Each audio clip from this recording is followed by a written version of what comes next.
Welcome back, everybody, to We Talk Film. I am your host, as always, Barry, joined as always by Clayton. How you doing, Clayton? Hey, Barry. I'm doing pretty good. How are you? Yeah, getting by. At least this podcast, I can actually talk, and there will be subtle coughing all throughout it. But, I'm better than last week's podcast, that's for sure. Yes, Barry is no longer dying. He made it through the week, so the podcast No, continues. I actually did die. I just got resurrected, and that's what happens. Yeah. I replaced Barry with an AI, and now he's completely Hello, everyone. computer generated. How are you all doing today? He's gonna short circuit. Sparks start coming out of my neck. Just start freaking out. Barry is alive. Yeah. Oh, Barry. Should we tell the fine folks at home what we're doing today? Because we're doing something a little different. What are we doing today, Clayton? This was your wonderful, wacky idea that we're trying to think of ideas for. So you can explain to the audience as to what we are doing today. Yes.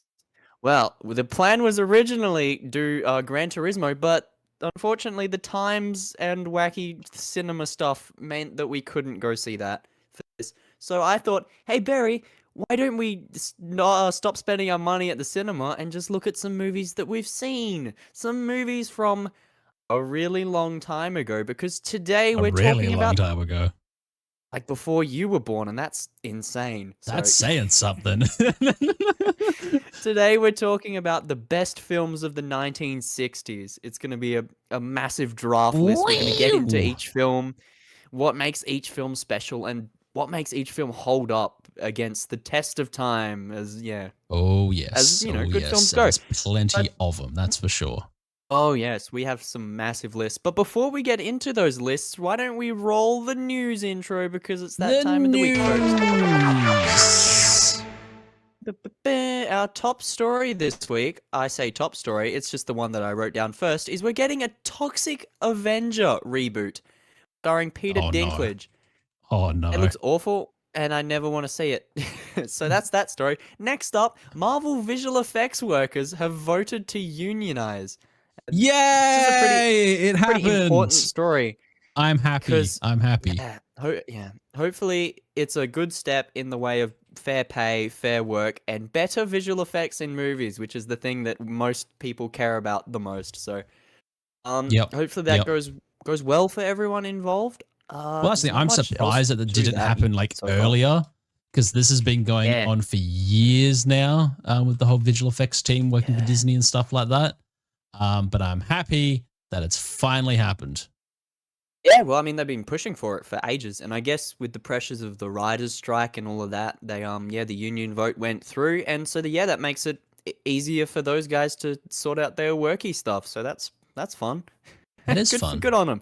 Good job, Hollywood. You did something right. You did your good deed of the week, and then all 30 million things that you did bad were swept under the rug. So good job. Yeah, they still do a lot of bad stuff, let's be honest. Oh, yeah, we don't need to get into that, because our next story is something that's really cool, and I keep bringing it up. Oppenheimer is making lots of money, and this headline was just really cool. I had to bring it up, because Oppenheimer's the highest grossing movie ever that didn't hit #1 at the box office.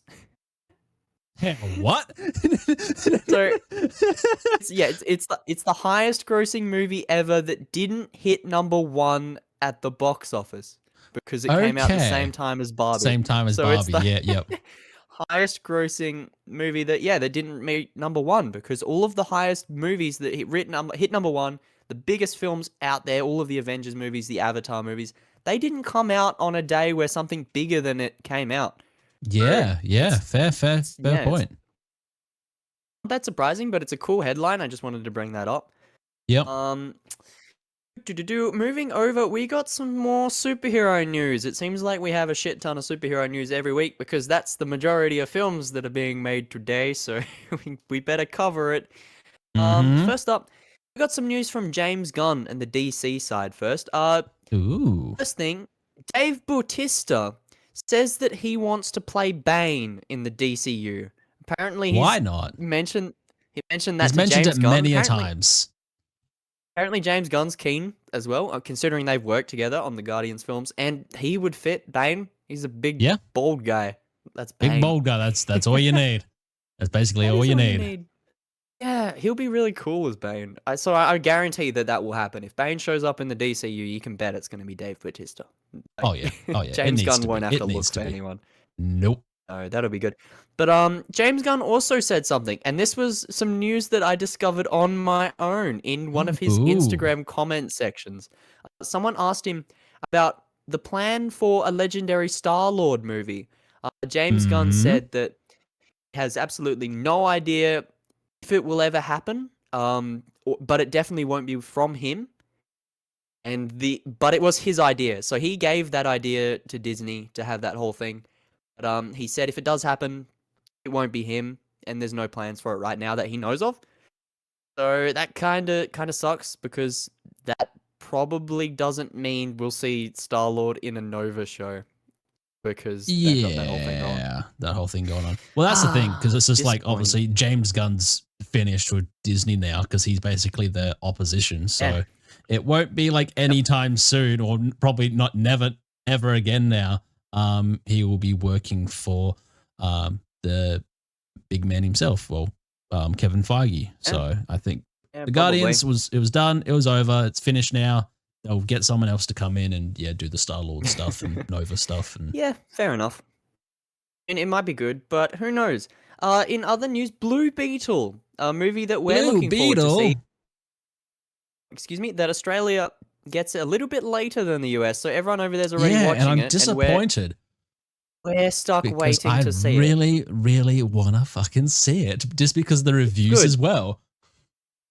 It looks actually pretty good. People are loving it. But the thing that's got me the most excited is apparently the fight scenes in Blue Beetle have taken inspiration from Injustice 2, a video game that has Blue Beetle in it and has some of the coolest like fighting animations and fighting scenes out of any piece of media. So the fact that they're drawing on that for this film is a great sign, because at least the action's going to be really cool. That is going to be really cool to see. Now they should do it Injustice eventually for the DCU. Get everyone involved. Oh, that could be really cool. They did an animated Injustice movie, and that was actually kind of cool. It wasn't the best. That was kind of cool, but it was still. But it was kind of cool. It was cool to see. Yeah. So moving away from the comic book news, we got a couple other things.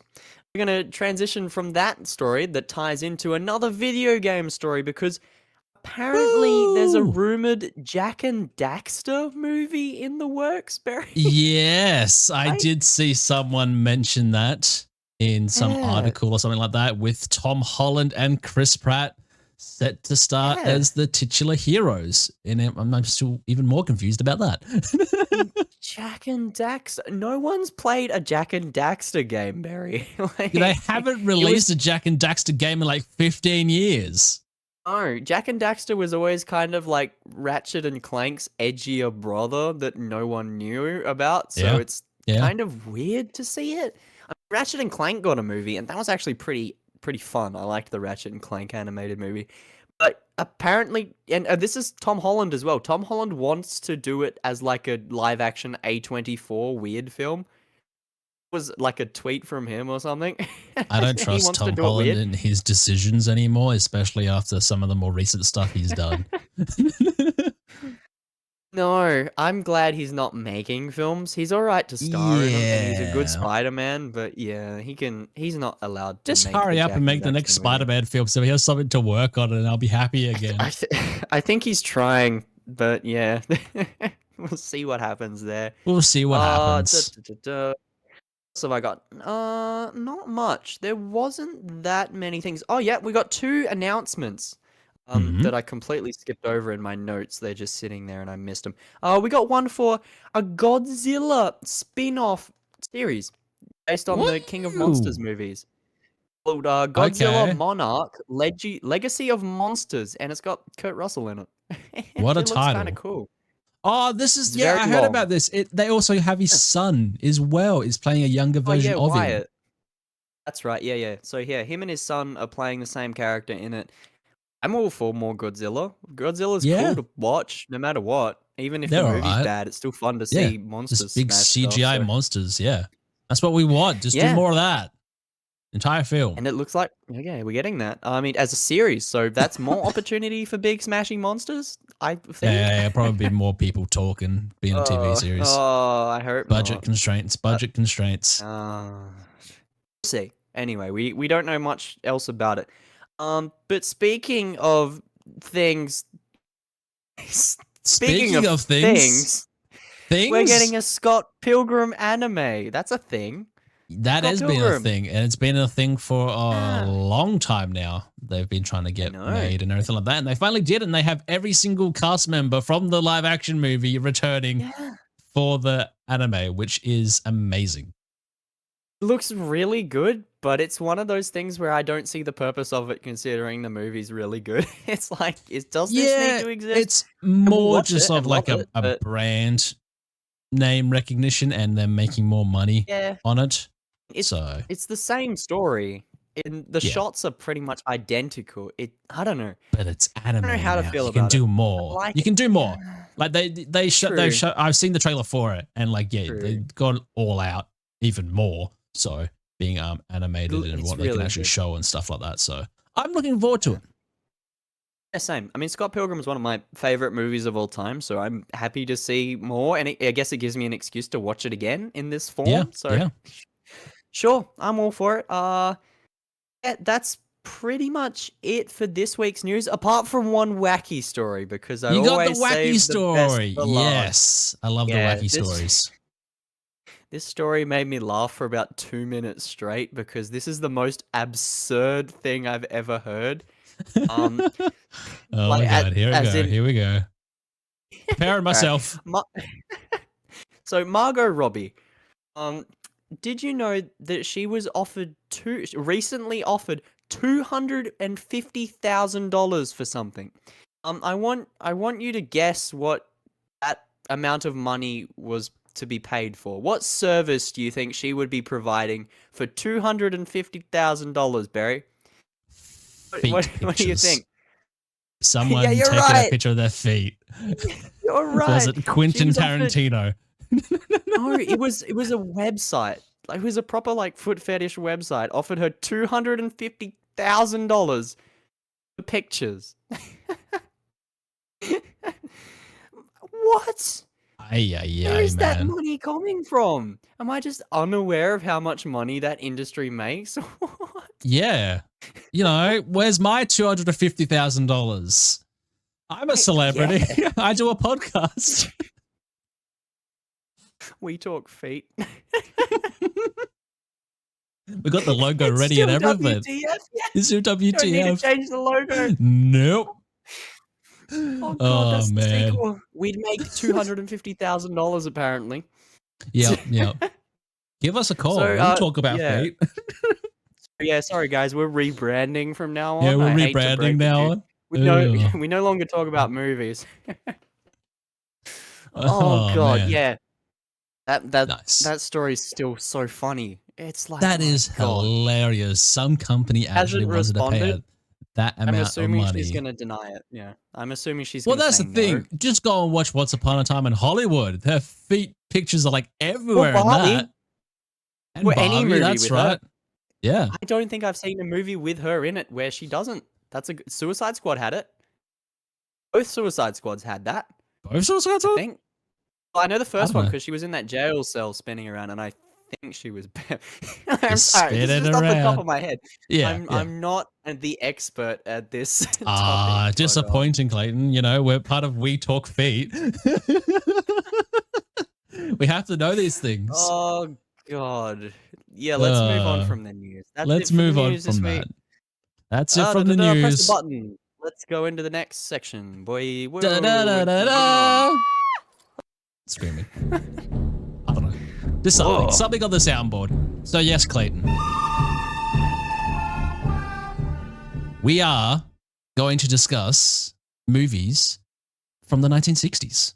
That is what we're doing today. We are doing a draft pick of great movies from the 1960s that have withstood the decades of time, the times in the sand. Some of them, you back and look at them, and you're just like, oh my god, like that was a big film back then. You just like, yeah, it doesn't hold up so well, but still, majority of them hold up pretty well. Well, I think the ones on our lists anyway. I think so. Will be that's good. why it's on my list. Good. Yeah, that's why it's on the list. But yes, the 1960s. Oh, what a decade that was. You had JFK dying. You had Marilyn Monroe dying. A lot of people dying. There was the Vietnam War. So people more died. So a lot of people died. Fun times. I remember. I was in advertising in the 1960s. We had some good movies. We had some good movies. And also a great TV show was made because of the 1960s. So, you know. Yes, it was. Sesame Street started in the 60s. Oh, okay. I was talking about Mad Men because that's based through the 60s, but yeah, sure, whatever. Sesame Street. Great. All right. So let's start off and let's discuss. Let's tell the audience what we're actually going to be doing because it's been a while since we've done a draft pick, so we might have new audience members that don't know what a draft pick is. Take it away, Clayton. Yes. Well, basically, our draft pick is a little game that me and Barry like to play where we go head to head, back and forth, front and back, side to side, and then we basically back and forth choosing movies in order to come up with the best list of 10 films. This week we're trying to come up with the best movies from the 60s, so we'll be fighting over some pretty important ones this week. Oh, yes. Whoever has the best list gets a prize that will be decided at a later point. There's never a prize, guys. Audience, there's never a prize. We've done this multiple times, and there's never a prize. Margot Robbie pictures. All right, there's gonna be a prize, boys. There's gonna be a prize. Barry leans forward in his chair, pulls out his extra special list. He's playing hard now. Yeah, playing hard to get. Oh god, we're up to a good start already, folks. Because, hey, look, it's Margot Robbie. Look, it's Margot Robbie. Why do you have Margot Robbie? He does have Margot Robbie. I do have Margot Robbie. Is that one of the Coles things? I thought they did. Yeah. I thought they only did the Harry Potter ones. I didn't know. We're getting sidetracked in here. Let's get back onto track. Yeah, we're getting sidetracked. All right, so I'm gonna flip this guitar pick. One side has a diagram, the other doesn't. Barry, you diagram or no diagram? No diagram. I feel like this system's already rigged. I win. Yep. It's rigged. God damn it! It's rigged. I'm gonna go first because I'm not. All right, Clayton. No. We'll basically pick a movie, talk about the movie, why it's important, why it's on our list, and then at the end, I'll go back and reiterate them, and we'll add a poll on our Spotify where you can vote for who has the best list. So don't forget to do that. Polls. I love polls. Vote, especially people. I like looking my score being higher than Barry's. That's the only reason. You know, I'm going to make a whole bunch of like fake accounts and be like, haha, I win. Oh, yeah. Well, I might do the same, and it's going to end up with like 10,000 results, and it's equal. Haha. Well, I'll just post it on Twitter, and everyone will vote for me, including James Gunn. Twitter doesn't exist anymore. It's X. Sorry. It's still Twitter on the URL for it. All right, they haven't changed that yet. Use it. I don't care. Okay. Let's get into it. So what's going to be your first pick, Clayton? All right. Well, this is a tough one because I feel like I have to take this movie because I know you're going to pick it. And you might as well press the button that you just pressed because I'm picking 1966's The Good, the Bad, and the Ugly. One of the, if not the best Western film ever made. I'd say that it is the best Western film ever made. And this came out in 1966. It stars Clint Eastwood and is the third of the Sergio Leone's Dollars trilogy, starting at Fistful of Dollars, Dollars More, and then The Good, the Bad, and the Ugly, which is arguably, it is the greatest Western ever made. I mean, the last half an hour of this movie is some of the most tense cinema ever made. Clint Eastwood became a household name from this movie. I only own 3 Westerns on DVD, and this is one of them. Well, I guess 4 Westerns if you count Blazing Saddles. So 4 Westerns, and The Good, the Bad, and the Ugly is one of them. Oh, it's so good. It It is like it's a masterpiece of a film. That entire trilogy is so great. I have watched them multiple times. I really want to get like 4K copies of them. I feel like that needs to be in my collection. Yeah. But yeah, like every time I watch those films, it's just like I see why people love this so much. And it was like so different as well from like other Western films like John Wayne films and everything like that. Yeah, Like yes. Clint This Eastwood is was just violent, totally intense. different. Yeah. Yeah. And they were all made in Italy. Yeah, none of them are actually westerns. The best westerns are made in Italy, and they're usually dubbed over. I mean, this one had some dub overs. It's so good. It is great. Weird. The Italians make the best westerns, considering they're so far east from the US. But I'm not complaining because it's such a good movie. It's one of the best movies ever made, let alone westerns. So if you haven't seen The Good, the Bad, and the Ugly, and you like cowboy stuff, or if you like movies, well, that's the thing. If you just like movies in general, how many movies since this has come out like have copied the iconic scene of like the eyes looking at one another and the actual like theme music as well? Like music. You hear this so much in other movies. Yeah, we don't even talk about the music. This is all you need to know, and you know where this is from. Like everyone knows who's in the movie. Ennio Morricone is one of the greatest film composers, one of the greatest music composers in all time. I have a CD. This is the only like composed classical CD that I own, and it's the greatest hit of Ennio Morricone. All of the Ennio Morricone movies. It's a double-sided disc. Clint Eastwood's the cover of it. It's so that is amazing. For $2 at Red Dot. And oh my god! Was so good. But like that's impressive. Yeah, soundtrack aside, this movie's awesome. It's so good in every way, and I'm concerned with how you're going to follow that up, Barry. Well, before I do that.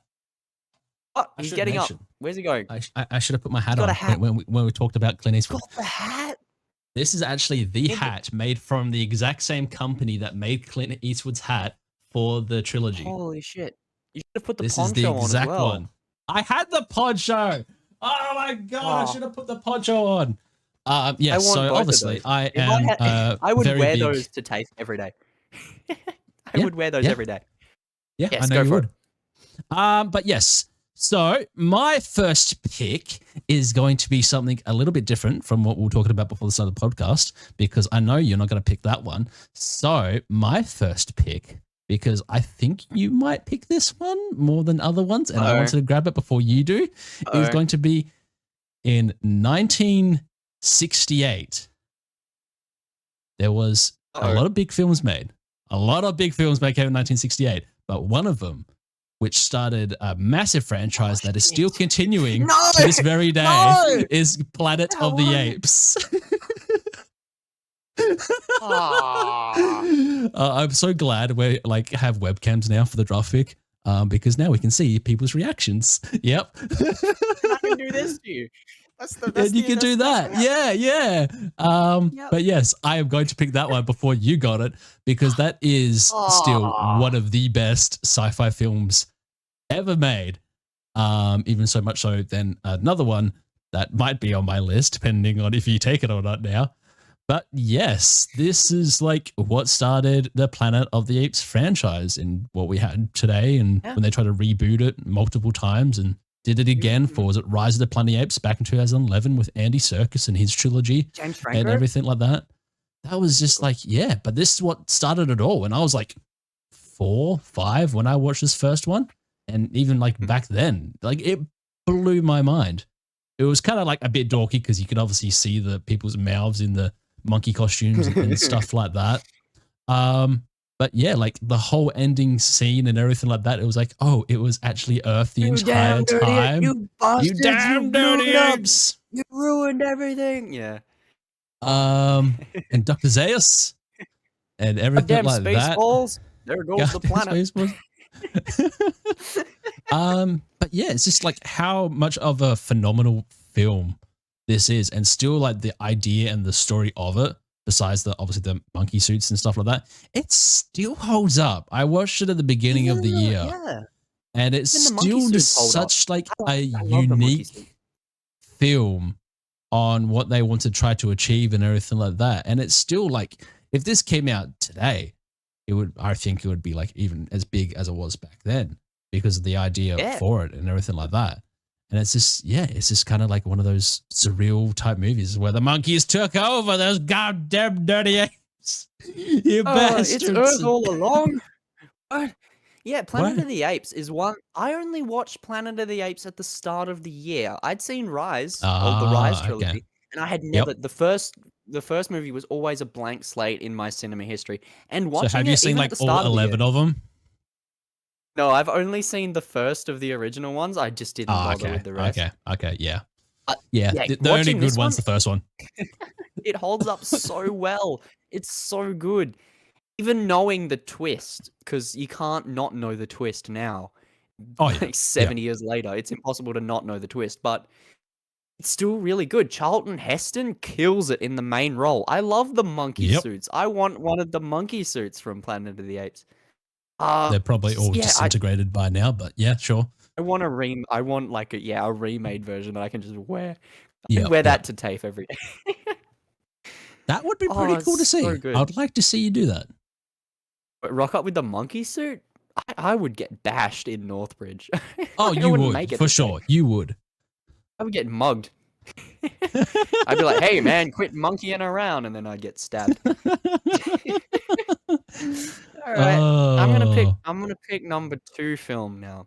Your number 2 film? Oh, number 2 is always the hardest one to pick because it's like we've both picked the one that we wanted the most. So now it's kind of hard to follow that up. Is it really? I feel at least it is for me. It's always when it gets to like the last couple. I'm just like, ooh, I start freaking out. There's way too many films. It's gonna be tough. Yeah, because you pick too many films. Exactly. Right, I'm gonna go all the way to 1969 for my pick with a film starring some of the biggest actors of the 60s. I'm a film starring Dennis Hopper, Peter Fonda, and Jack Nicholson as a young boy. It's Easy Rider. Easy Rider. Nice. I actually didn't have that on my list. So good. But I have seen it. It is Easy Rider on your list? No. I totally forgot that came out in 69. Yeah, man. This is one of the coolest movies ever. It's the most like rebellious movie of the 60s. The soundtrack is amazing. Jack Nicholson's great in it. This was like my favorite performance of his, apart from like maybe The Shining or something, or The Joker. It's really good. And the film itself is just really well made. It still holds up. Yeah, it holds up really well. Dennis Hopper directed it and starred in it and wrote it, didn't he? I think so. Yeah, they kind of made it on like a weird like shoestring budget because it wasn't that big of a thing. I mean, the film itself is pretty controversial, especially for the time. And like scenes in the film actually show them getting high on real drugs and there's stuff like this in it. And it's a very, very out there film. A lot of motorcycles and a lot of drugs, and then it's awesome. And the ending of it is probably one of my favorite endings of a film from the 60s. Very brutal and very, very sudden, but very good movie. So yes. Yeah. Easy Rider, number 2. Easy Rider. That is nice. Yes. Yeah. That's something I just didn't. I totally thought that was like an early 70s film. I should have Googled it. I should have Googled it. Yeah. Very Berry film. Pick. Yeah. I was like, I know. Easy Rider. No, because I was like, I was sure it was like 1970s because I was like, oh, it's Jack Nicholson. Yeah, no, it was only in like the 70s he started doing stuff. No. 69, man. Yeah. Okay. Movie. I really have to go back and watch Easy Rider now. Such a great film. It's good. I've got it on DVD. It's fire. It's so good. Well, my number 2 pick will be one that you probably know of, but is definitely one of my favorite films of all time and definitely one of my favorite books of all time as well. And I think to a lot of people had to like grow up reading this book and knowing about the film is 1962's To Kill a Mockingbird. No, I had this one. Oh, fuck. Barry. I'm like stealing everything from your list. Actually, because Oh. I have multiple Gregory Peck films on my list, but this is my number one Talk film about for this him. movie because this is a great movie. This is one of the best films and one of the best like actors on screen I have, or performances on screen I have ever seen. Anytime like someone says, if you want to like show a performance of a film or what type of film would you show, I like this is definitely in my top 2 of all times. It's this one and There Will Be Blood with Daniel Day-Lewis. Yep. Yeah, So it's just good. because it's so good, so good. Because yeah, obviously it's about Very, black guy in Louisiana, something like that. Obviously yeah, in the gets 1930s, I think it's set. 1930s, yeah, something like that. Yeah. Obviously gets wrongly accused of raping a young white girl, and obviously Louisiana in the 1930s and all white politics and stuff like that, obviously very much against him, until a young Atticus Finch, well, not so young, I suppose, but I think he's meant to be young in the book, but he's like Gregory Peck. It's like, why not? Just get Gregory kind of Peck. young in the book. I can't He's quite kind of, remember, yeah. but I know, yeah, the little girl is kind of the main character. See the eyes Yeah. through. Based, of And course, on Harper Lee's novel. So good. yes. Oh, man. And yeah, basically he has to help this guy try and get out of this situation that he's in, and they do not win the court case whatsoever. Like it's quite a hard film where like all the evidence and everything Gregory Peck finds is like just so much like for this guy and helping him out, but doesn't matter because he's black, so he's still gonna be yeah. But it's just like the whole final testimonial scene with Gregory Peck, which I think it goes for like 15 minutes or something like that, is him nonstop This talking. is a long movie. Yeah. Long movie. Yeah. It's like 15, 20 minutes of just Gregory Peck just going at it. And it's like one of the longest like scenes in like movie history as well, of just like one actor. Yeah. And it was just phenomenal. Like I remember watching this, I was probably about 10, 9, 10, the first time I actually watched it, because I had to read the book at school.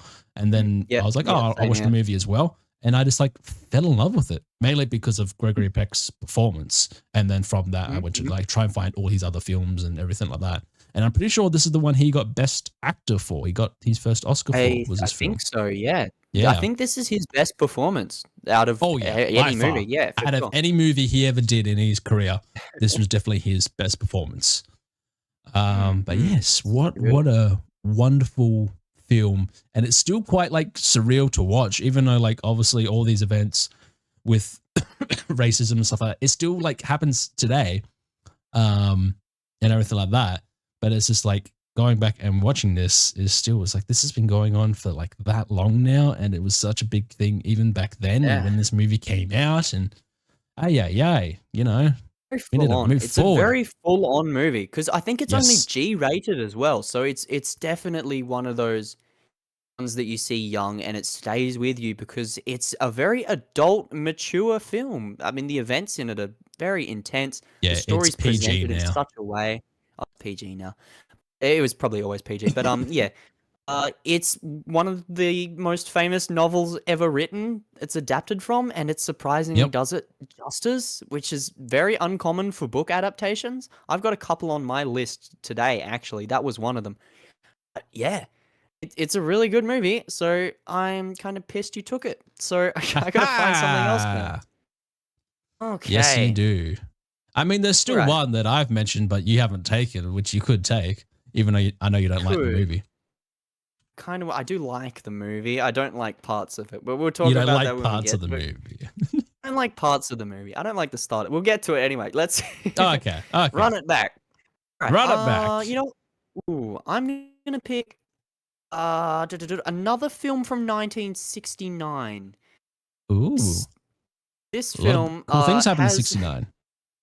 A lot of cool things happen in 69. It's a very great number. I mean, yeah, it's this film won Best Picture in 1969. It is the only X-rated film to have ever done that in cinema history, right? It stars John Voight and Dustin Hoffman. It's called Midnight Cowboy. You goddamn bastard. Was that on your list? Nice. That was on my list.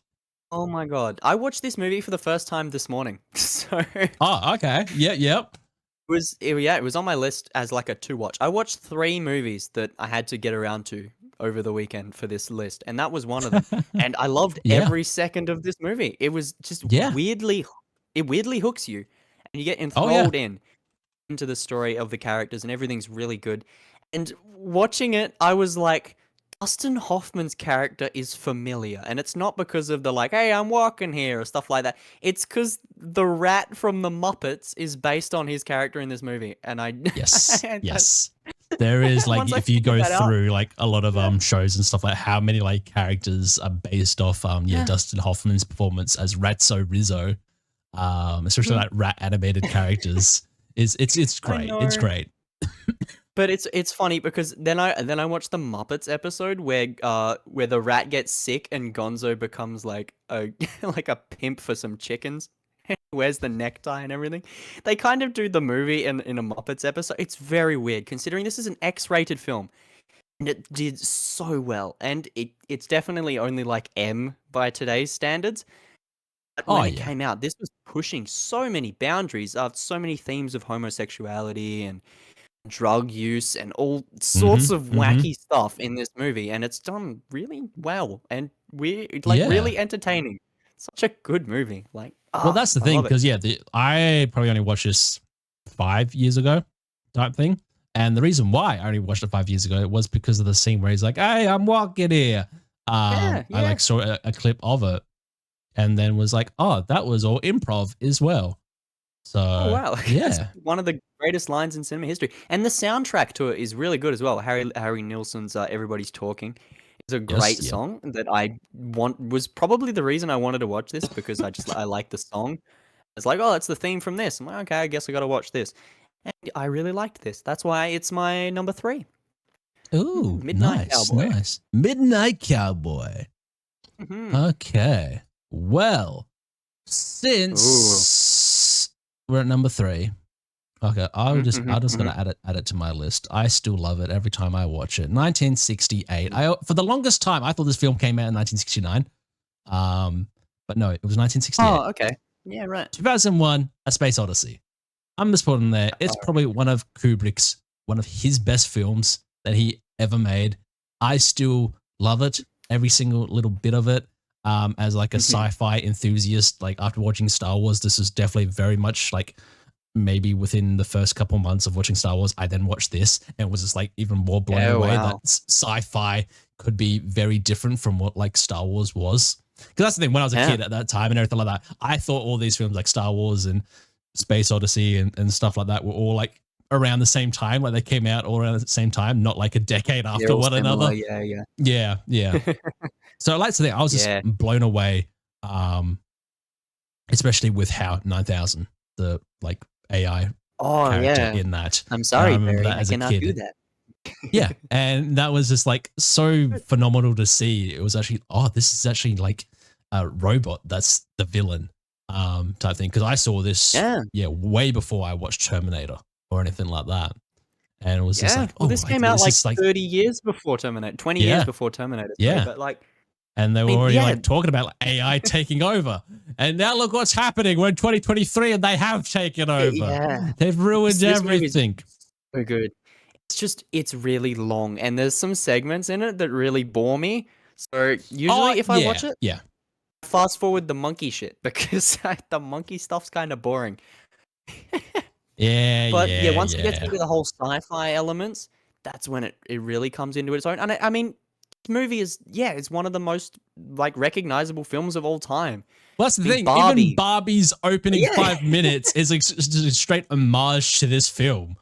And it wasn't the So you opening know, 40 minutes though, so that, like yeah, yeah, yeah. But, yes, it's very good. If I yeah, ran and a out of options, budget I would have of picked only $10 million as well back in the day, which was a lot back in 1968. that's a lot, yeah, okay. But I mean, still, it's like, still an impressively looking film. It's oh just yeah, really good.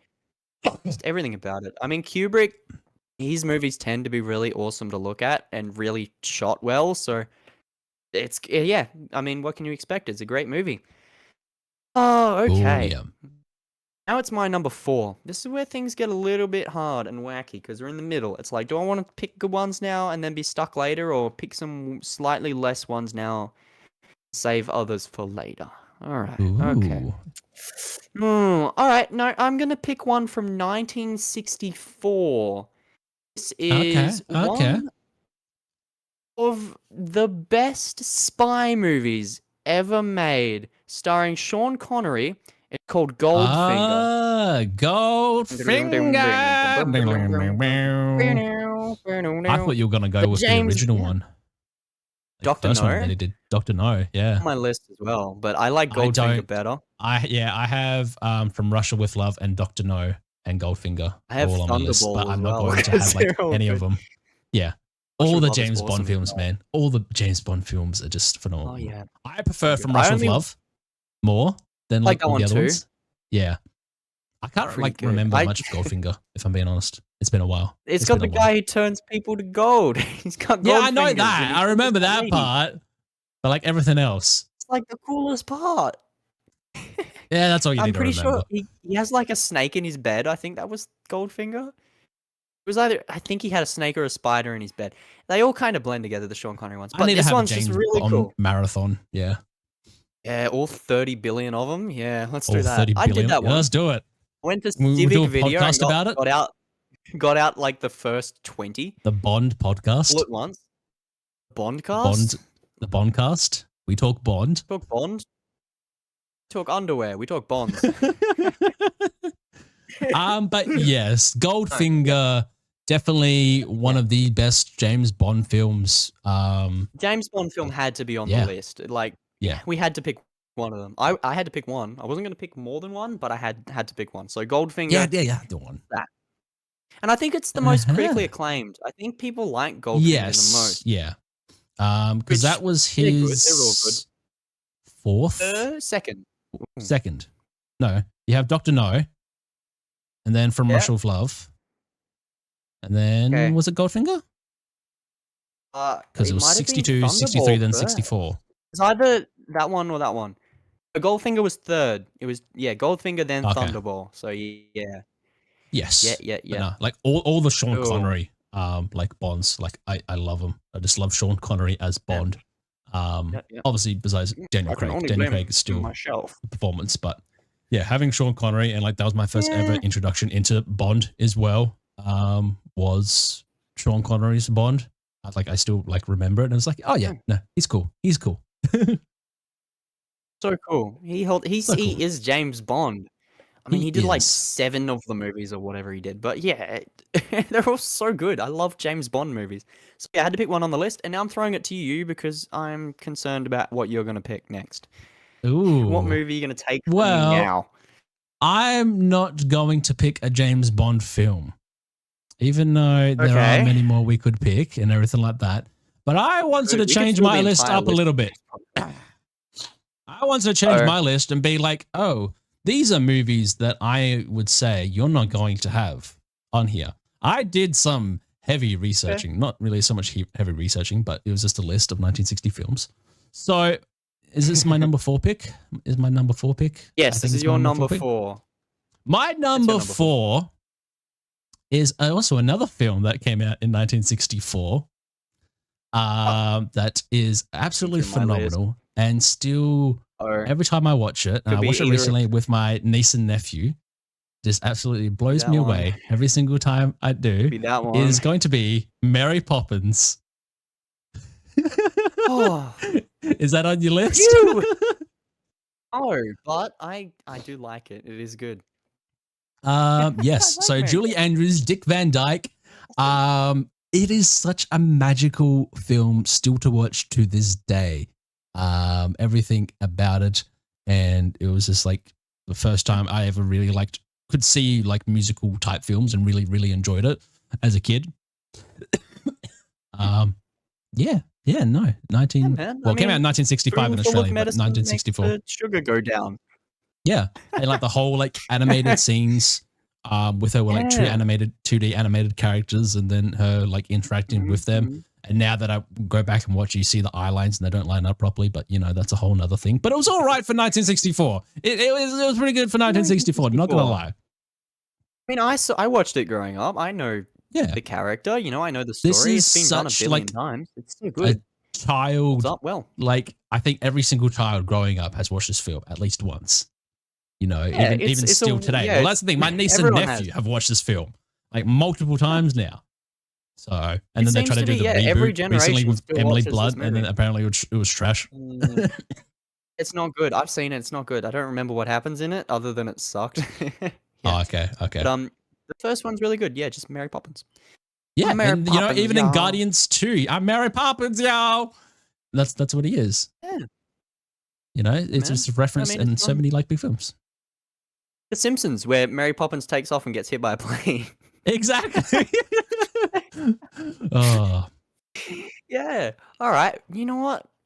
Your choice has persuaded me to pick this one as my next choice. Okay. I'm going 1 year forward in time from yours. 1 year forward in time? 1965. 1965. This is another musical film starring Christopher Plummer. It's called The Sound of Music. You goddamn bastard! That was on my list. This is a weirdly good kids movie musical. Like it's good for all ages. It's a good kids musical with a very dark twist. Yeah, because halfway through, it's no longer a musical. Or towards the end, it's no longer a musical, and then there's Nazis. It's such a good movie. Yeah, songs are good. Dude, songs are good. Everyone knows the song. The Hills Are Alive. Yeah, Julie Andrews back in the 60s. She was just phenomenal. Oh man, she was definitely in her prime. And that's the thing, because the hills that they try to escape over and stuff like that. Yes. They actually lead into or were heading to where the German headquarters used to be. Oh. Yeah.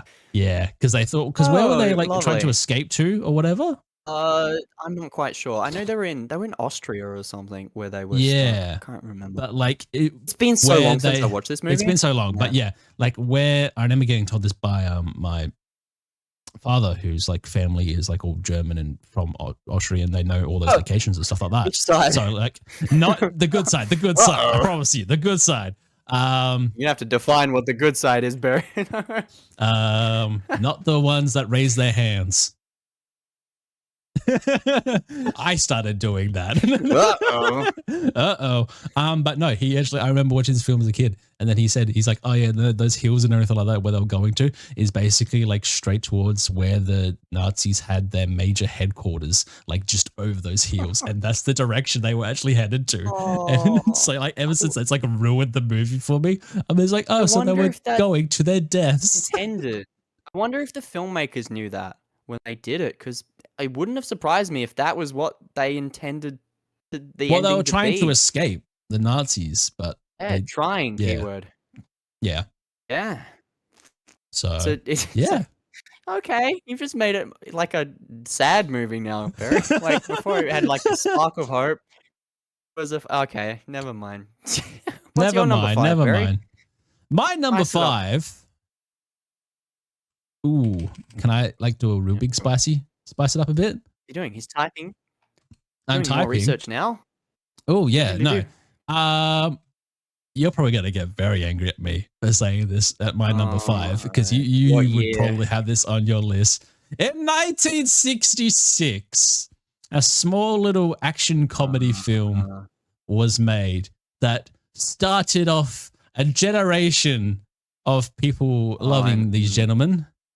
So yes, this is the original 1966 starring Adam West and Burt Ward, the Batman film. That was on your list, wasn't it? Son of a bitch. Yeah. That was on my list. I mean, I'm the comic book guy. I had to choose it. I had to. Oh, yeah. You're wearing the Flash shirt. I get it. I'm wearing the Flash shirt as well. We've been talking about what you and I have been meeting, Mr. Miracle.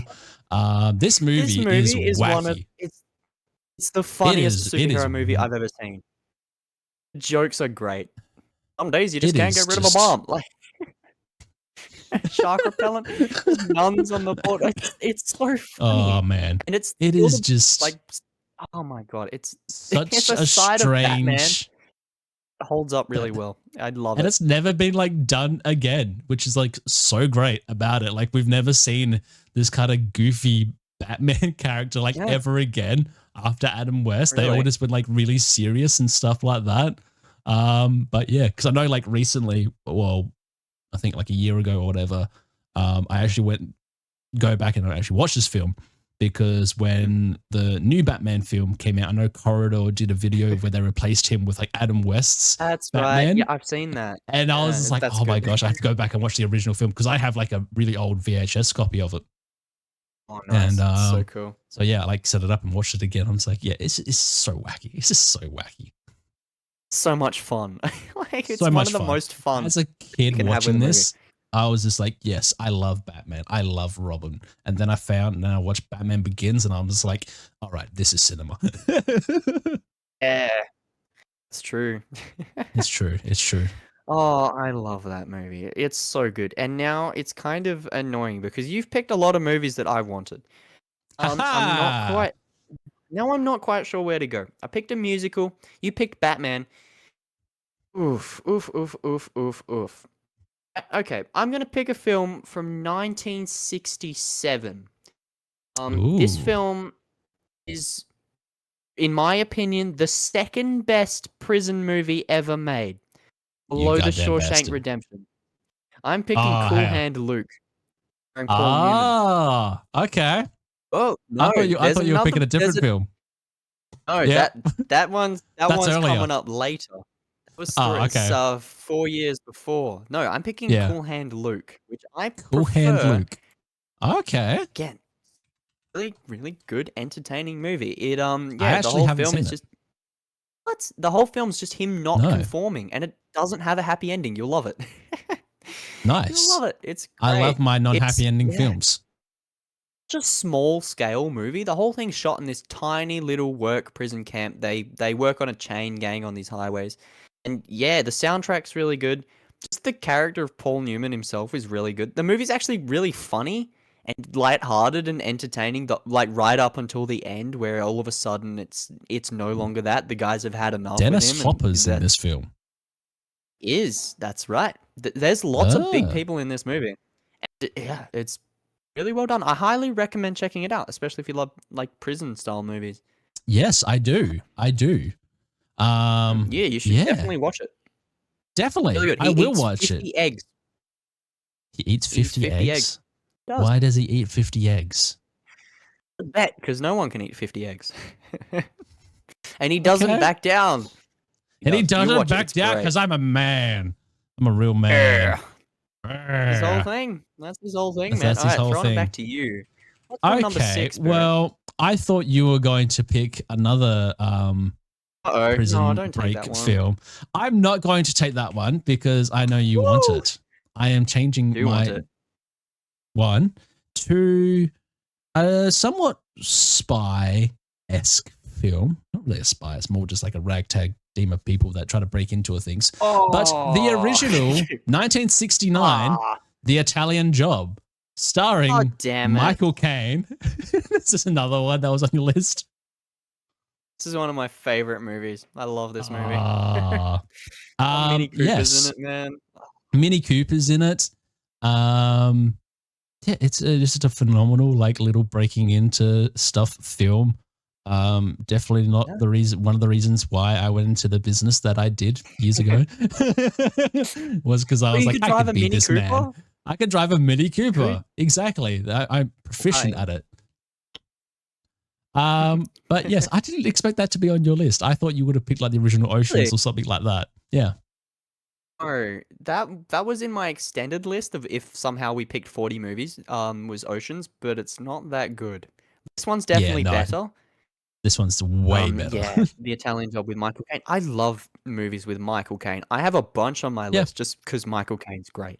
Yeah. But yeah, I need The to watch Italian more Job, movies from Michael Caine. I've only seen like The Italian 5 that Job's he's been like the makeover. probably like my favorite heist movie. It was the original. Like this set the Yeah, stage for yeah. Oceans and a bunch of things to come was Italian Job, and it's been remade a couple times. And yeah, Michael Caine kills it. And there's a whole Mini Cooper scene that everyone knows. Even if you haven't seen the Yep. movie, you know there's a chase scene with Mini Coopers in Yeah. it. This movie's great. Oh It is great. man. All It is. right. It is phenomenal. Oh man, I really wish I should have picked something else now since that was going to be on your list. Yeah. I'm All right. crying now, What's going to be your next one? What's your next one?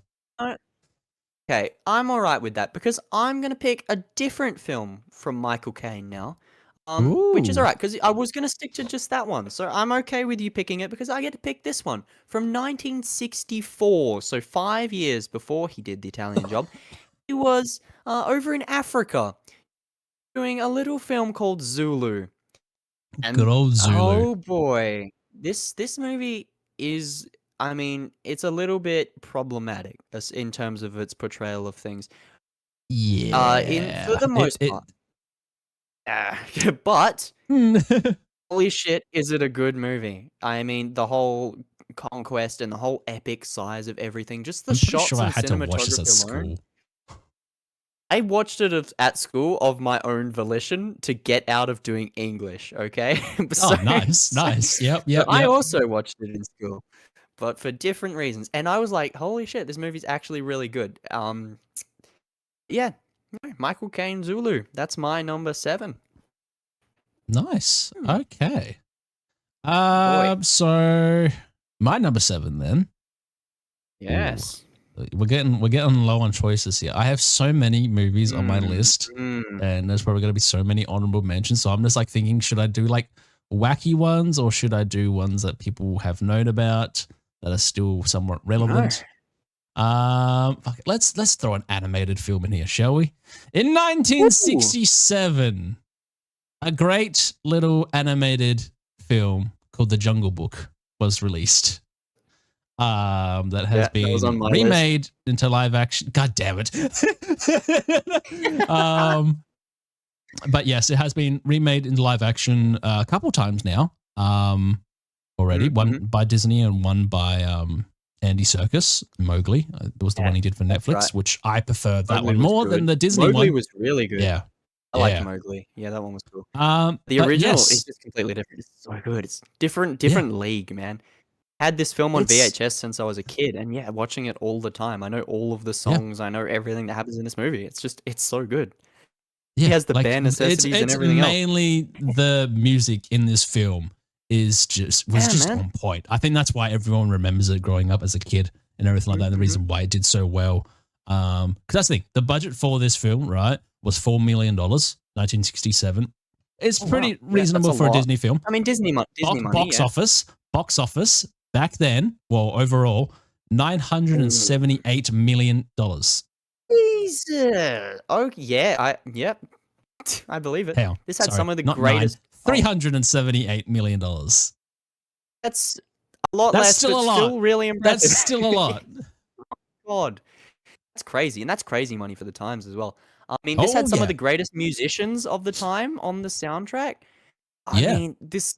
Oh, yeah, it's just yeah. The soundtrack alone carries this movie in the best of ways because it's probably one of my favorite Disney movies, if not top 5. Definitely top 5. It's Definitely awesome. top 5. I'm glad someone picked it. Yeah, yeah. I really wish it was like I could have said something else if this was on your list. But the thing is though, like, still at the end of the day, the Jungle Book is actually based upon a true story as well about a kid from India who was raised by wolves and everything like that. And then Disney were just like, hey, guess what? We're gonna make a musical out of it, an animated musical. Yeah, because it was a proper book first. Like the Jungle Book was a storytelling was an actual of that. book based upon the Jungle kid Book, or whatever that grew up or was raised by wolves and everything like that. That was like an article the other day. I was actually reading about it because someone wants to make an actual proper live action, better like dark one for it. But I'm just like, they did know of Mowgli. Mowgli's was Mowgli pretty was well good. represented of it. So go and watch Mowgli. That's probably like the best live action version they've done.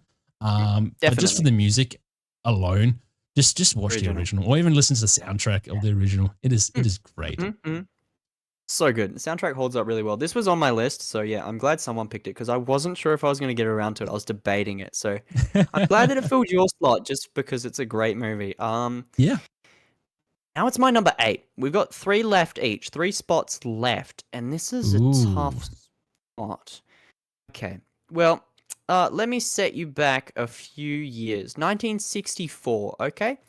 Clint Eastwood makes his motion picture debut in a little film by Sergio Leone called A Fistful of Dollars, right?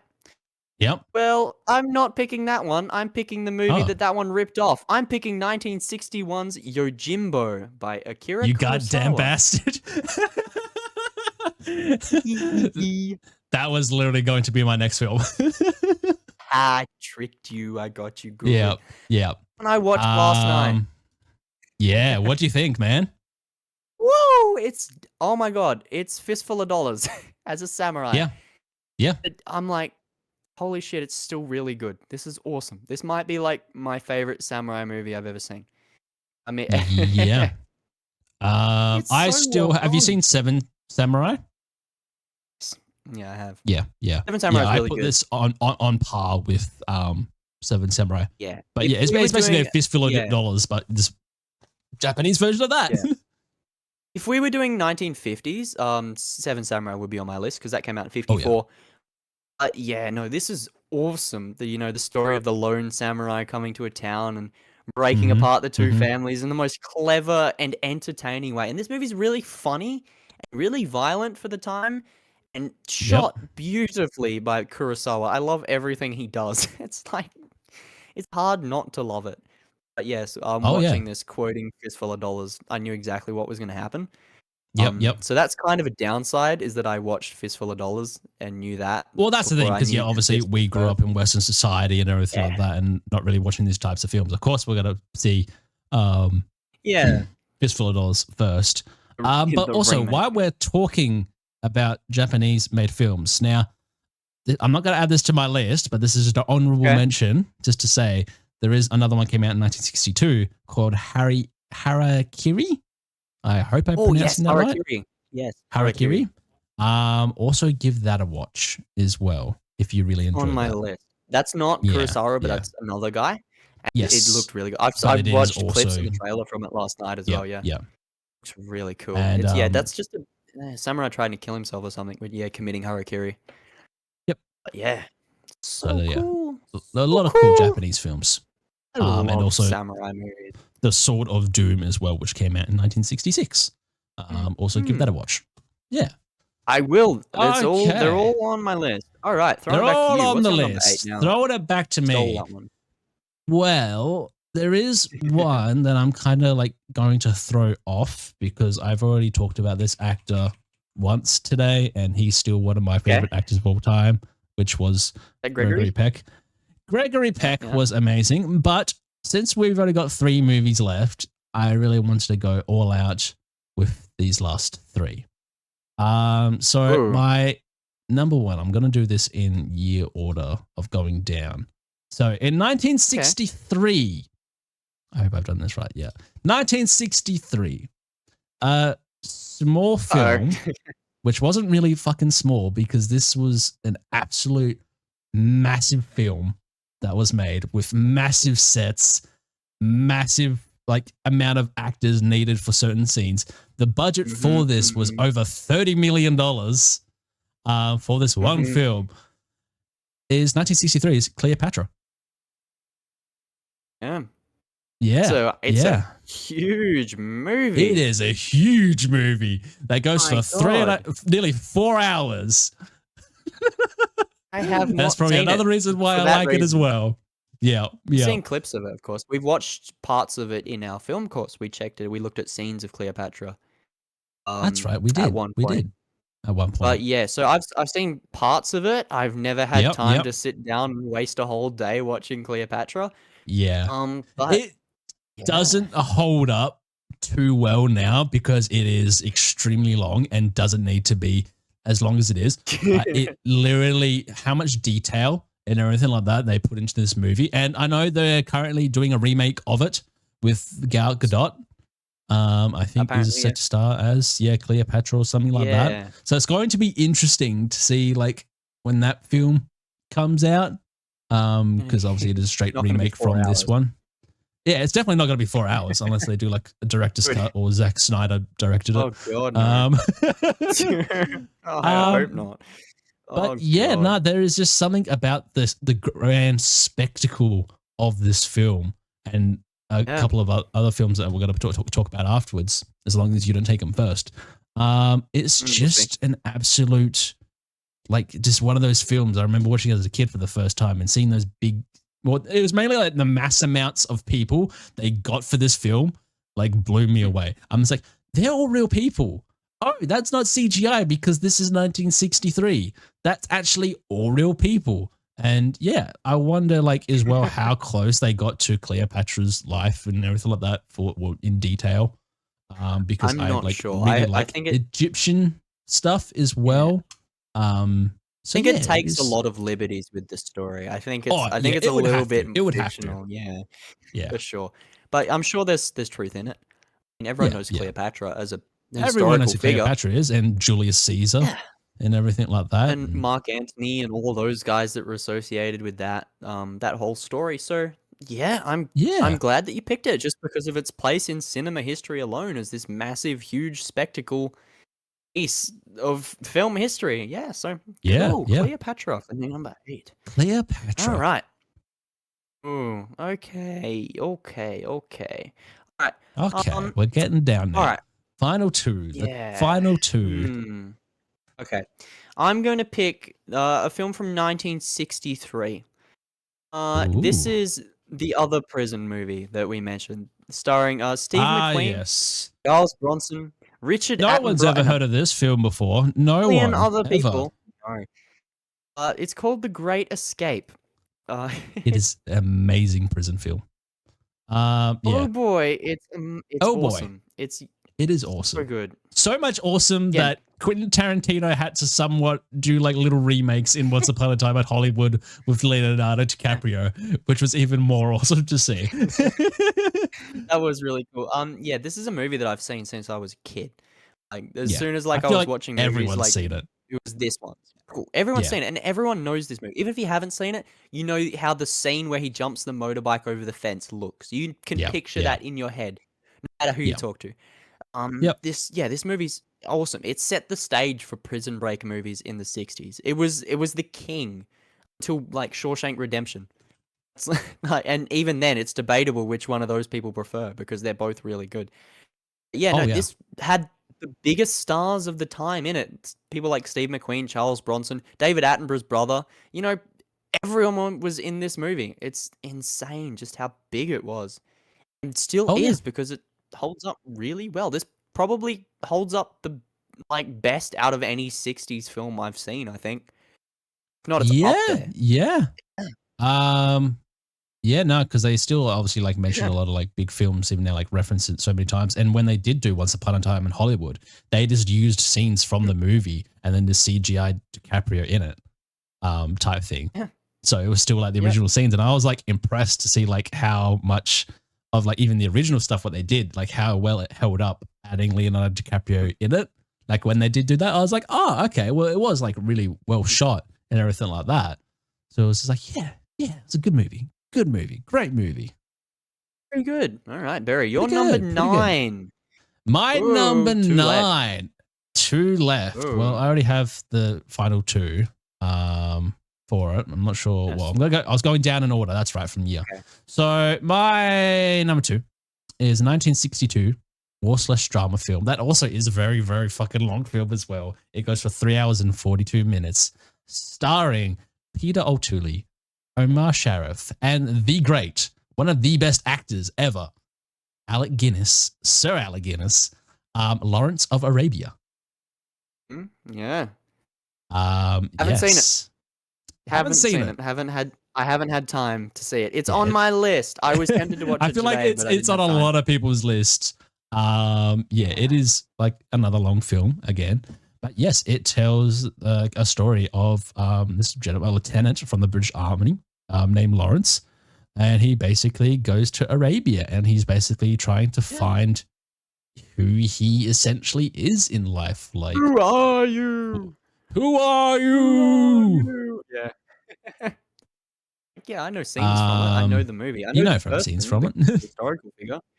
Yep, yep. Yeah, it's a massive movie that I have to watch. I can't speak much about Yes. it. Yep. And that's the Yes. thing, obviously, how much of it applies to, well, of real world events that did happen Mhm. about T.E. Yeah. Lawrence, and the Yep. revolution and everything like that involved. And it's a pretty big historical film. I'm not sure, like, obviously, everything in it is obviously they're taking liberties with, because there was like a whole I'm documentary sure. about it. They're Yeah, like, oh yeah, definitely. It that's was a wrong, big blah blah blah blah blah. But yeah, it's still just one of those films that is definitely a must watch to list. And then also investigating about Thomas Edward Mhm. Lawrence and his life and everything like that. Yeah, because he died in 1935, so even still before Yeah. the film came Yeah. out. Yeah, Yep. Yeah, way before. But yeah, yeah, that's a good pick.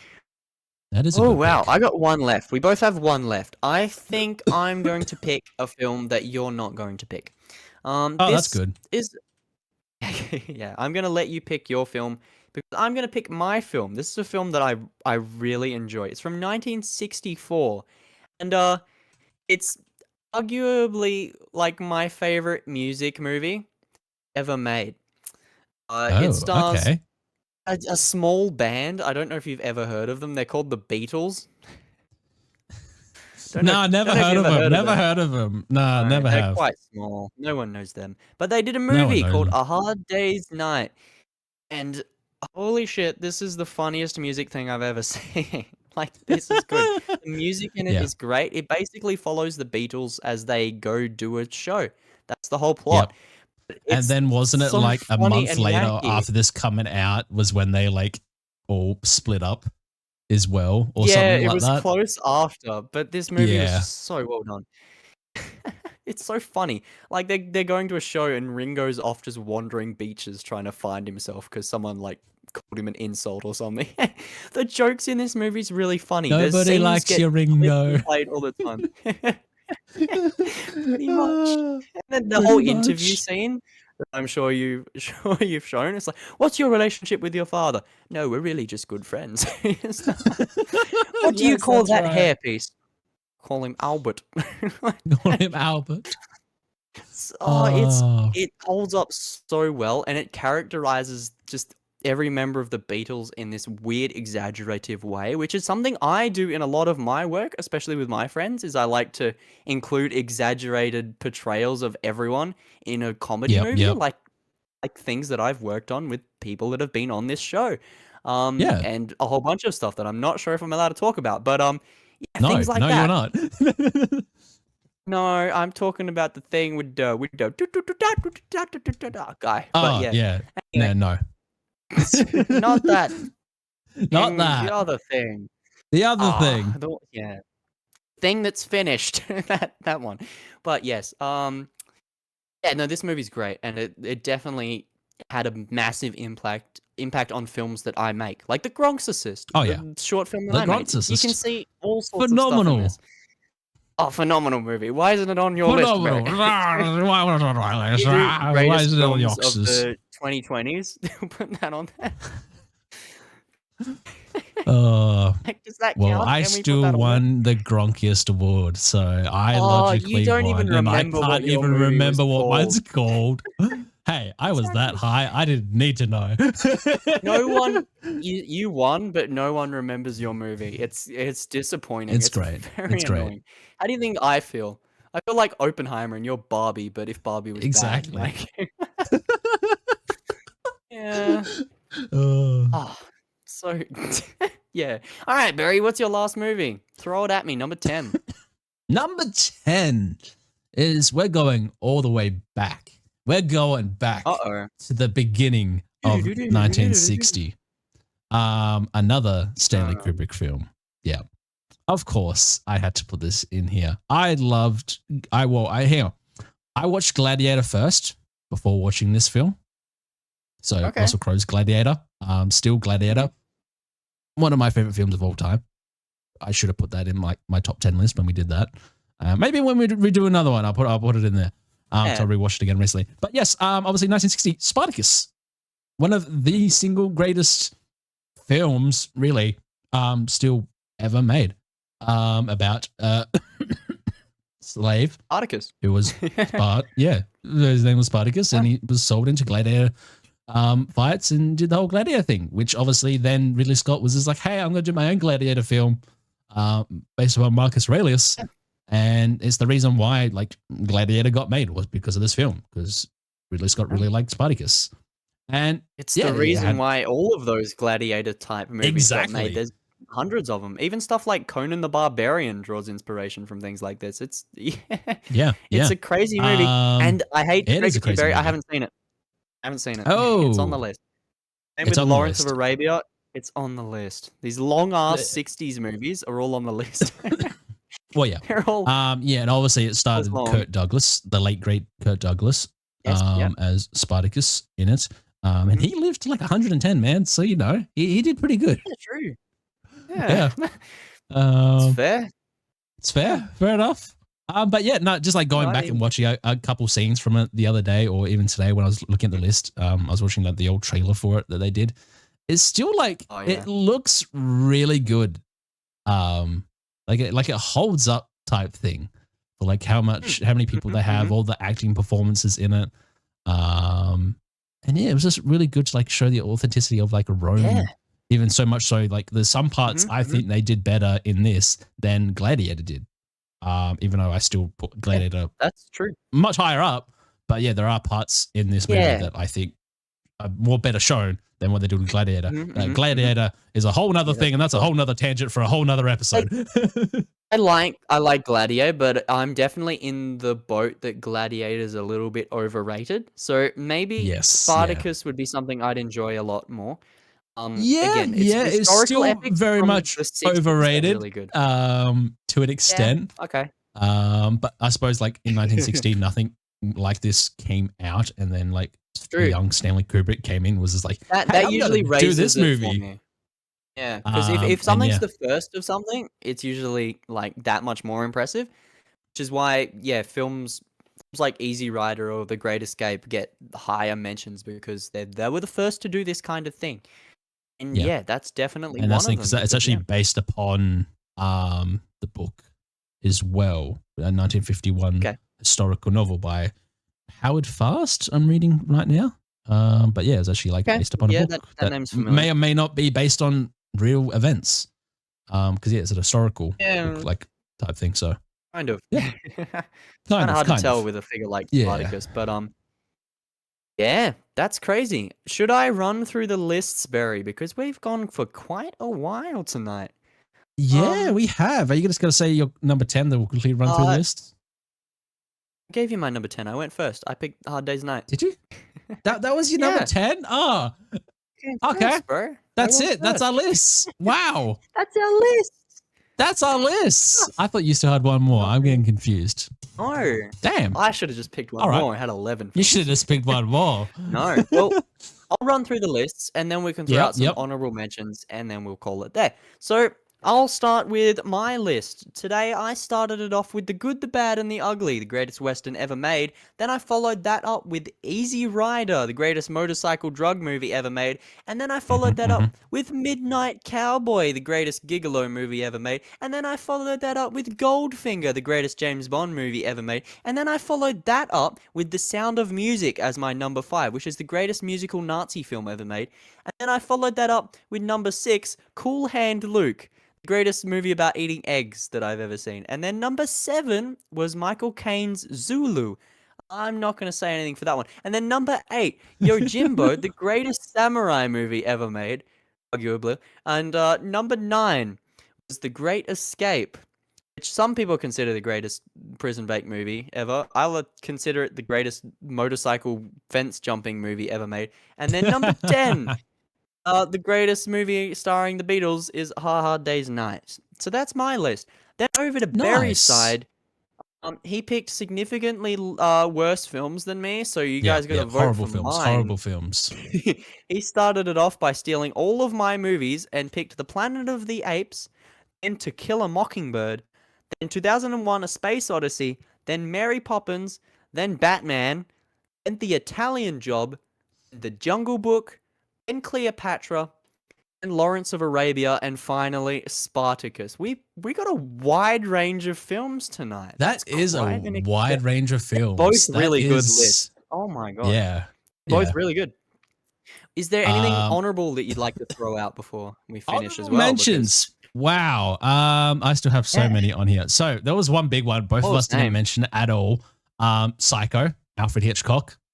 I picked Yeah. it on a list before. I didn't want to do it again. So yeah, that's definitely Yeah, good. yeah. Same here. I was like, Mm, I even yeah, still like, I feel I'll like it's leave it. kind of overrated a lot these days. Like people just like, oh I yes, like Hitchcock's his it. I best film. like it a lot. Yeah. I like it a lot. Another one is Yeah. Breakfast at Tiffany's. If you have seen that with Audrey I Hepburn. think I remember the film. I don't know. Maybe Another that's the film. one thing we've got.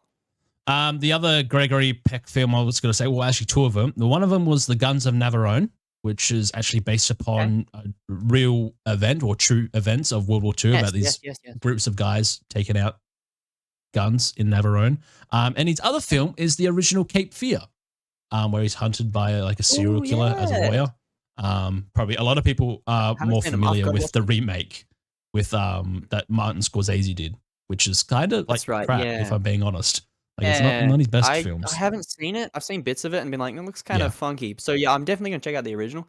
Another Anything Steve else? McQueen Yeah, no. film besides The Great Escape is Bullet, with the Yep. original Dodge Charger in it as well. And I just love Dodge Chargers because Oh, of I that film. love the bullet charger. Another Dustin Hoffman film that I was going to say but didn't was The Graduate. Again, it's on my Um, list. I've got to watch it. yeah, It's yeah. good. That is still, that movie holds up. It really holds up A good very well. soundtrack. I've listened to the Yeah. soundtrack. It's so cool. And then Graduate, another yeah. Western is actually Once Upon a Time in the West, which is a Leone's very good Western film. fourth best. So good. Mm. So good. Okay. I'd like to throw out another Western. Magnificent Seven. I'd like to put that one Yes, on the there. As original. the remake of Yep. Seven Samurai, the original one with everyone in it. Yep. Even Yul Brenner. Ever since that one night in Bangkok he had. That's it. I'm just throwing. That's a weird reference. No one's gonna get that. That is such a reference. weird reference, man. Okay, all right. Yeah, some other movies like Rosemary's Baby, a pretty cool horror movie.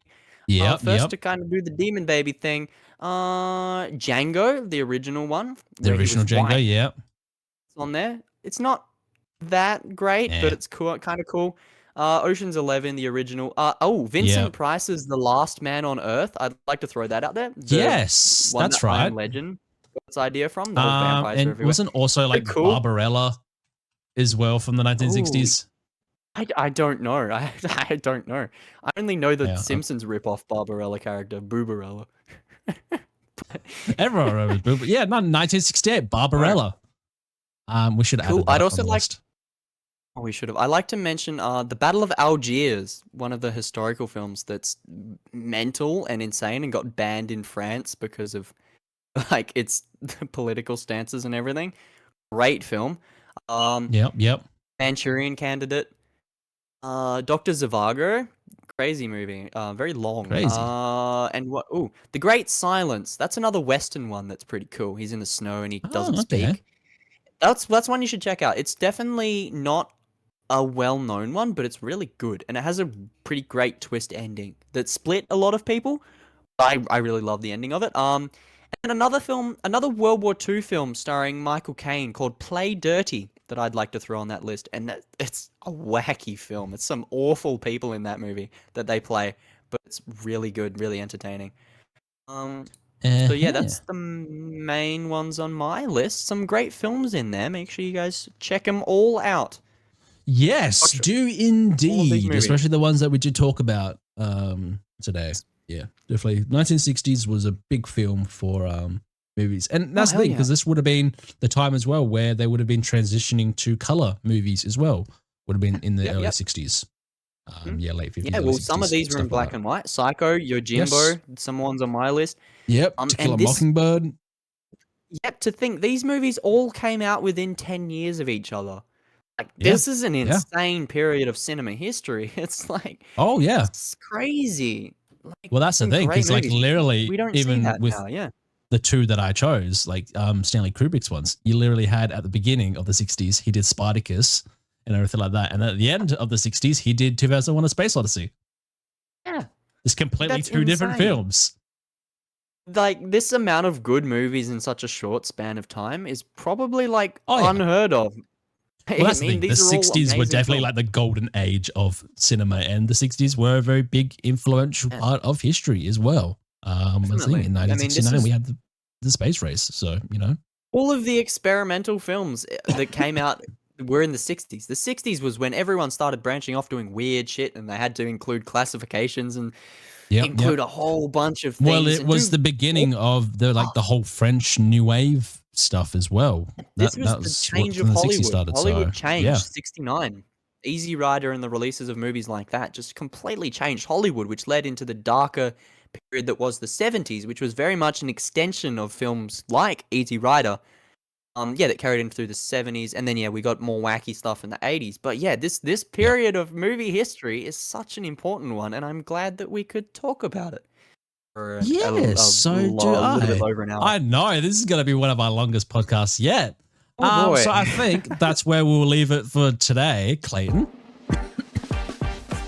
So thanks for joining, everyone. Make sure to stay tuned to all our stuff, and make sure to stay tuned for next week's episode. And if you didn't hear last week's episode, go and watch that one. That was pretty cool. We talked about Twisted Metal, so go and have a listen to that.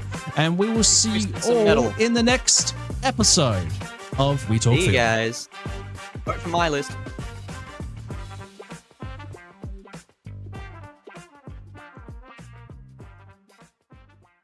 And stop recording.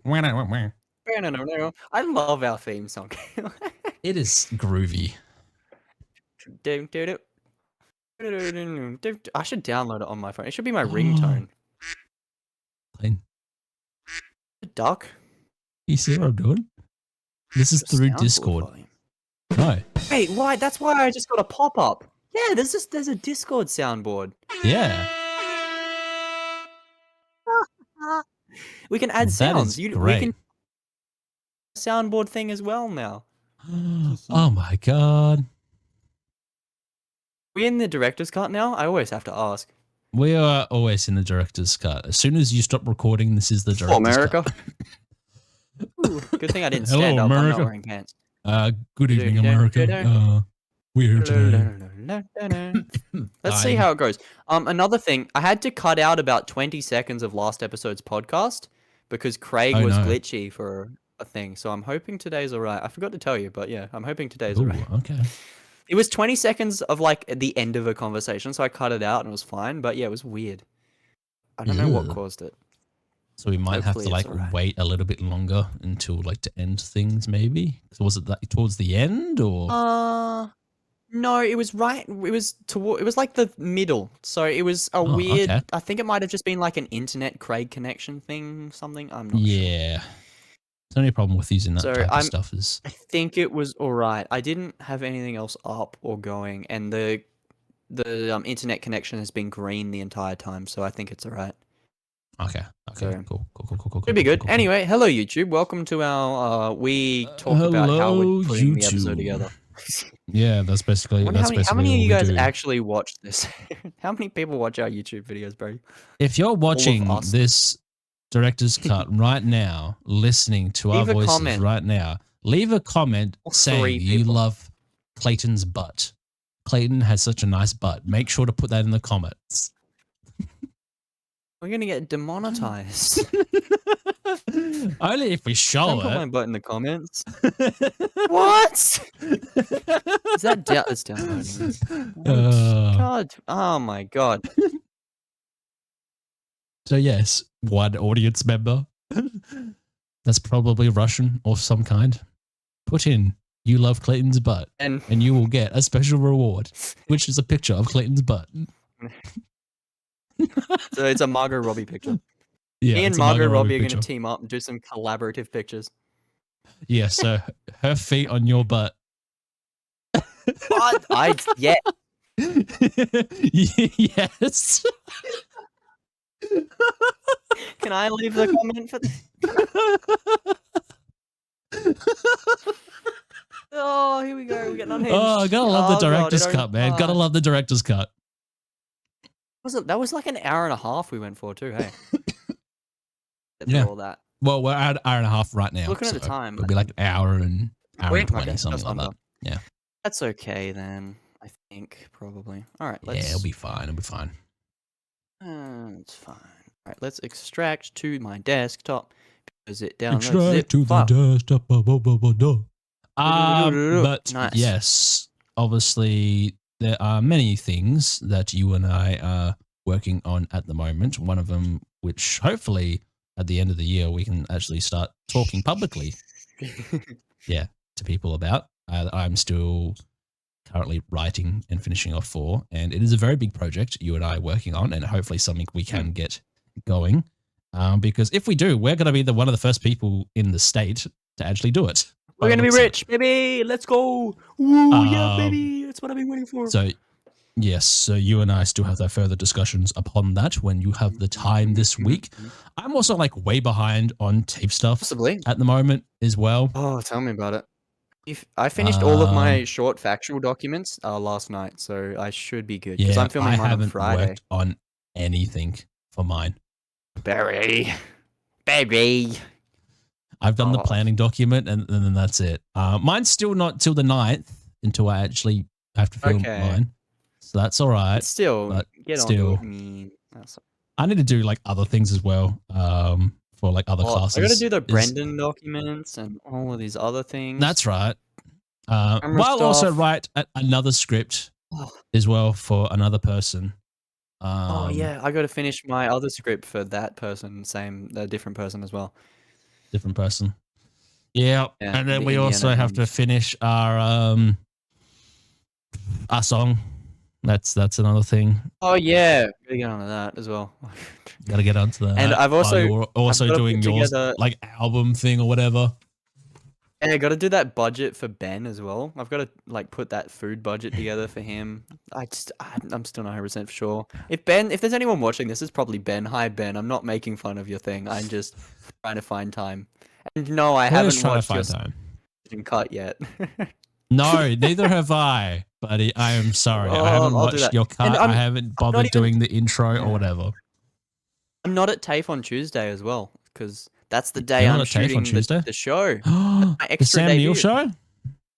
Yeah, guess what? I got an email. I'm not quite sure how much of this I'm allowed to talk about, but like they said they want me as a restaurant worker in a scene with 18 extras in like a restaurant setting.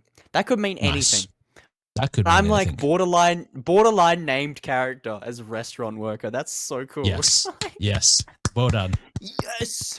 I am Knuff. This is my stardom. I'm gonna go this is your fight stardom. Sam Neill in a car park or something. I'm just kidding. You just go up to Sam Neill and just be like, I'm just Ken.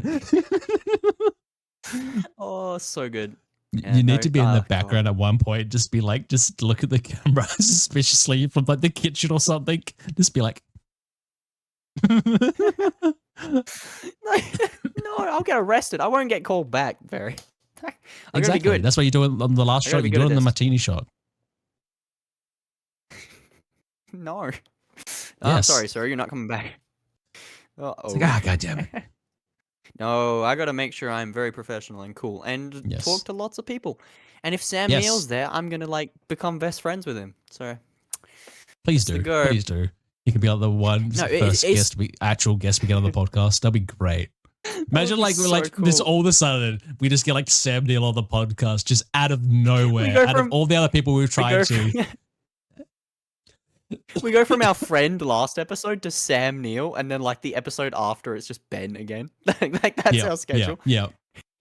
That's our schedule. There's every now and again Sam Neill appears, you know.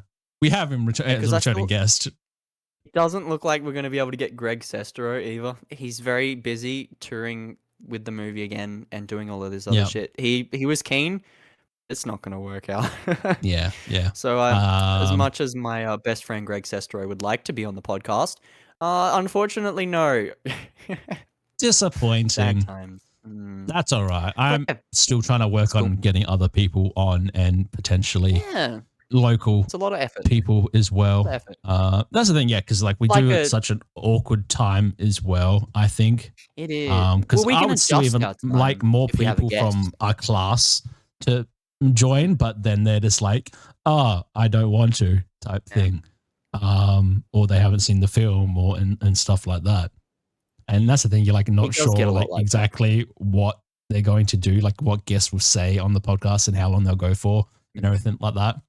That's true.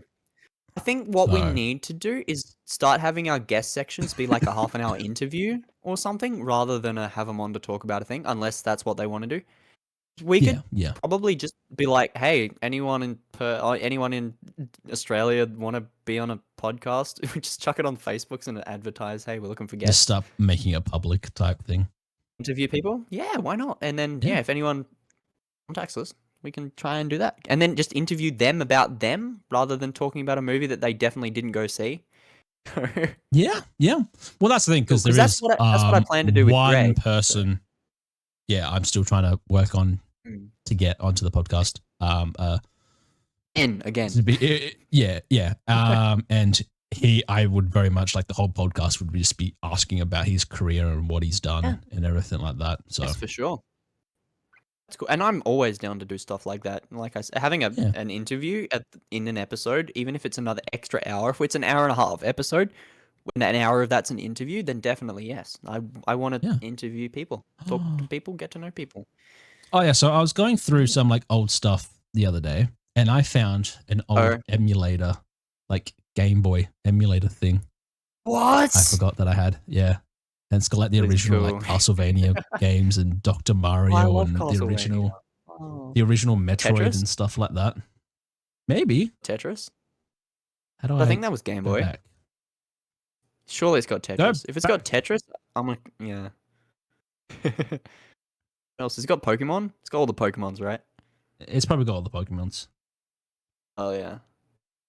So Alex cool. Kidd, Shinobi. Oh, Alex Kidd's good. Shinobi, that's fine. I have on the Xbox 360 like the Sega greatest hits, so it's got like some of those incarnations on there. It's got Doom. Oh my god!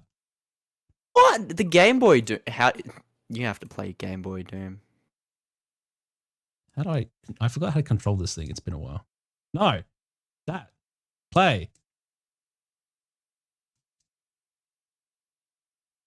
I don't know. It was like some emulator thing I got like years and years ago. It just a whole bunch of ROMs onto it. And I like found it the other day. And somehow it's still like fully charged. And I haven't played for it in like years. Yeah. No, I find that when I found my like DS after like 3 years or like 7 years of it being in a cupboard, it still turned on with like full battery. They hold their battery really well. Ooh, it looks like Craig Audio did not mess up either, so that's good.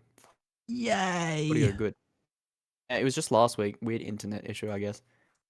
It's 30 seconds. I think it was like one of our jokes that I really liked in it. I'm not quite sure. It was one of our Twisted Metal jokes that the world missed out on. They've been a video version. That's okay. Yeah, as long as the video version's all right. Yeah. Oh, it's fine. I didn't watch it. Nah, just got through like watching the actual show. Yeah, well, that's the only like podcast I went to go back recently and watched, or straight after, was the Godfather one. The Godfather one like podcast was so well. That one was funny. That one was funny. I love the start of that one. I like how you go through like 23 episodes of the podcast, us just being like, hey guys, welcome back. And then all of a sudden I'm shooting people at the start of episode 24. It's just like a massive change up. I love that. We should start doing skits at the start of episodes. That would be fire. We should. That could be a fun way to grab people's attention. What are we doing next week? Ahsoka? Yes. Yeah, because did you see it? You know what we should do? One day early release, so it's actually coming out on Tuesday, not Wednesday. What? Yeah, they announced it like yesterday.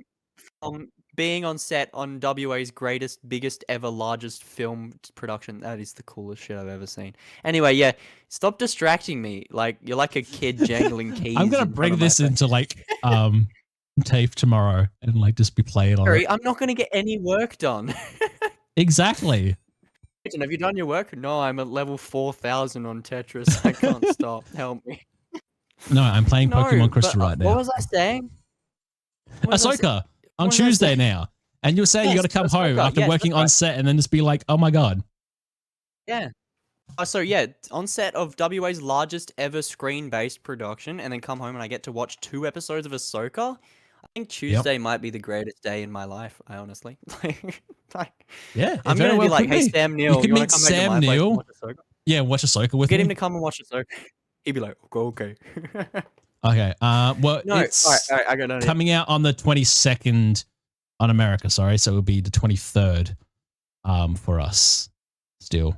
Oh, so we get it Wednesday. Yeah, but like midnight never mind. Wednesday though, or whatever, early hours of Wednesday. I'm not watching it at midnight. I'm gonna be tired. I'm gonna I will get up watch it extra early and watch after it. TAFE on Wednesday, or maybe I am before so TAFE. 'cause I am we so start early. looking forward to Oh this. no, this because TV show, I man. have the writing thing. Watch it at TAFE during our writing class. Watch it at TAFE. Yeah.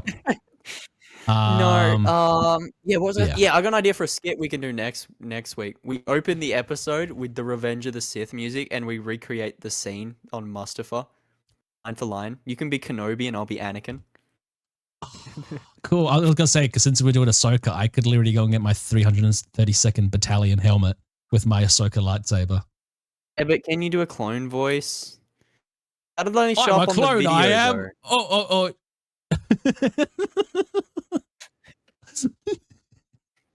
Roger, That's what I sound like, right? Roger. I think something's wrong with that clone. But yes, no, We I'm should- very, you know, but I'm we should do very the much Star Wars looking thing. forward to this episode. I will be wearing my The Revenge of the Sith. 332nd Battalion helmet during next week's podcast, probably with my Ahsoka lightsaber, with my mini statues of her, and my Ahsoka shirt, and show off my Ahsoka tattoo. Rose a little obsessed, but it's also like, I get it.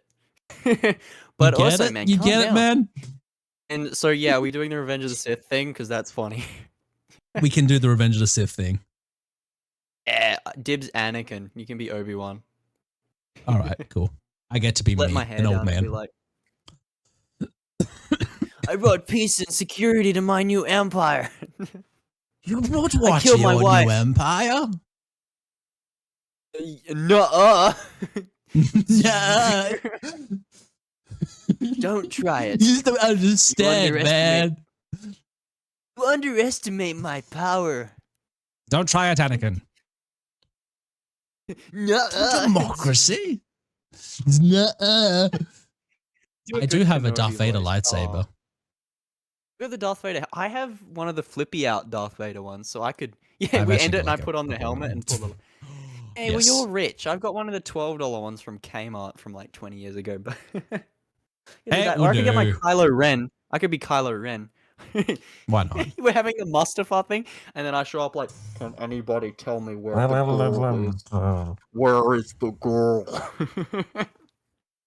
You're not in this also- movie. Gosh. Should we talk? Can we do like a for the director's cut? We can go line by line for the Clone Wars erotic novella. Have you heard So that what? before? The what? I'm Okay. sorry, run I'm that guessing back. The what? Okay, I'm gonna try and find it right now. Explain this to me. Send a link in the Discord. The what? So, wait, like- it's like fan fiction. It's like Who's in fan fiction. It's Queen. Does Kenobi, Anakin, and Ahsoka. What's that? It's just Obi-Wan Oh, talking no. about the events of the Clone Wars. Wait, no, is Um, that the? I've seen that voiced, haven't I? The whole like, because I sent you the Kenobi trailer and it had like that voiceover. Or it was very scraunty voiceover about like Ahsoka. Is that the one? Yes, or is there I think another? that's Yeah, the okay. one. I don't know if I want to say those words out loud, Barry. But also send it to me because I want to read it and laugh at it. But I'm trying to find it. boy,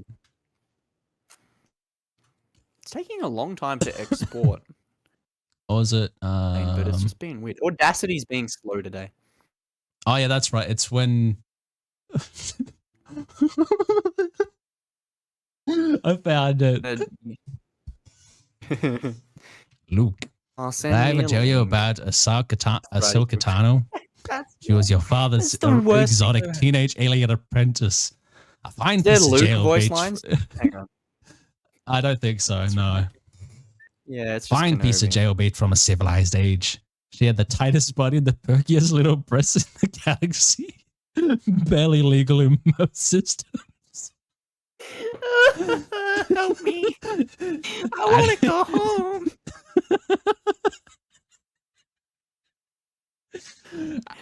Anakin and I used to double team her at the end of some power every converters. successful campaign during the Clone Wars.